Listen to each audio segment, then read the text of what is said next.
Every October, the United States celebrates the quote-unquote discovery of America on what's known as Columbus Day. The federal holiday celebrates the anniversary of Christopher Columbus's departure from Europe and arrival to the New World in 1492.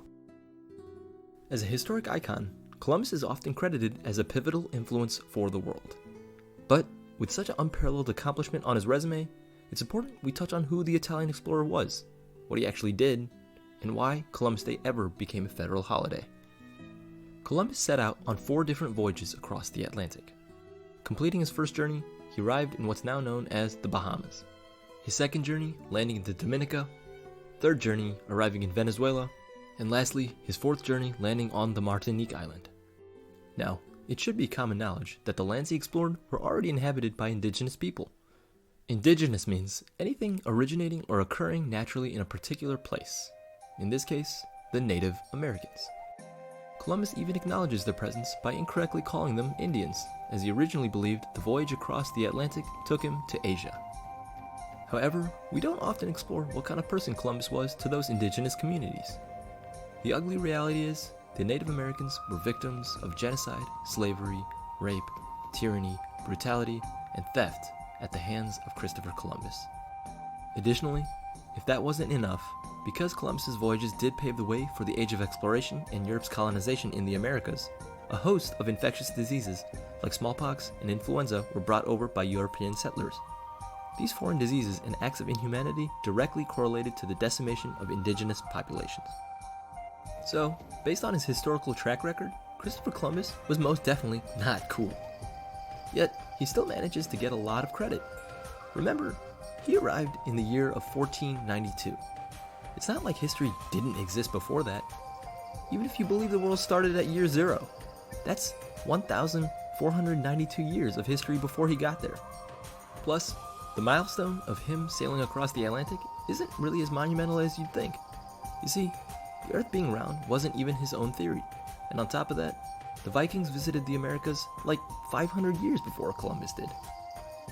So why is there a federal holiday for a guy who never stepped foot in what's now known as the United States of America?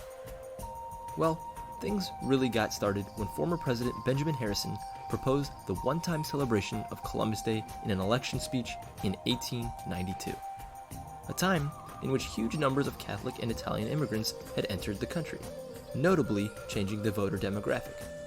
Now, this historical context is important because as a new demographic, the Italian immigrants were victims to violence as well as religious and ethnic discrimination. So, many Italian Americans latched onto Columbus Day as a way to humanize themselves in the face of rampant discrimination. By emphasizing the explorer's origins and believed accomplishments, the Italian Americans saw Columbus Day as a way to celebrate their heritage and legitimate themselves in the American culture. This support eventually led to the day becoming a United States national holiday in 1934, to honor a man who, again, ironically never set foot in the United States. Fast forwarding to now, there continues to be a lot of pushback as to if we as a nation should be celebrating the explorer's destructive and lasting impact on Native America. For that reason, cities and states across the country have decided to repurpose the second Monday of October to officially be recognized as Indigenous Peoples Day. And among those cities, it's worth mentioning, even Ohio's city of Columbus does not celebrate Columbus Day.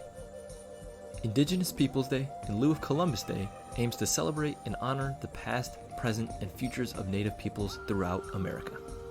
It acknowledges the legacy of colonialism, which has devastated indigenous communities historically and continues to negatively impact them today.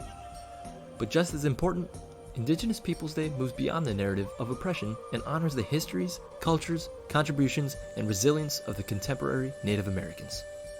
For non-Native people, these celebrations are an important opportunity to engage with Native communities, acknowledging the fact that Native people are still here, contemporary, present, and relevant.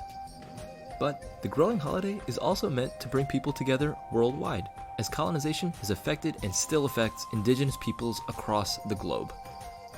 But what about the Italians? A fair question. You see, supporters of this cause emphasize that replacing Columbus Day with Indigenous Peoples Day is not in opposition to Italian Americans. Instead, it's the direct opposition to a genocidal, colonizing loony that really does not represent the amazing Italian heritage. suggesting that Columbus Day doesn't honor the Italian story, struggle, or history, it insults it. They immigrated here to build something, not destroy something, to earn their living, not steal it. They came here to make life better for their children, and not take away from someone else's. Remembering the discrimination they faced, Italian Americans are encouraged to stand with the indigenous people and so many others to lift up the struggle of the oppressed. It's a way to assert the dignity of all people, especially those who have been historically marginalized.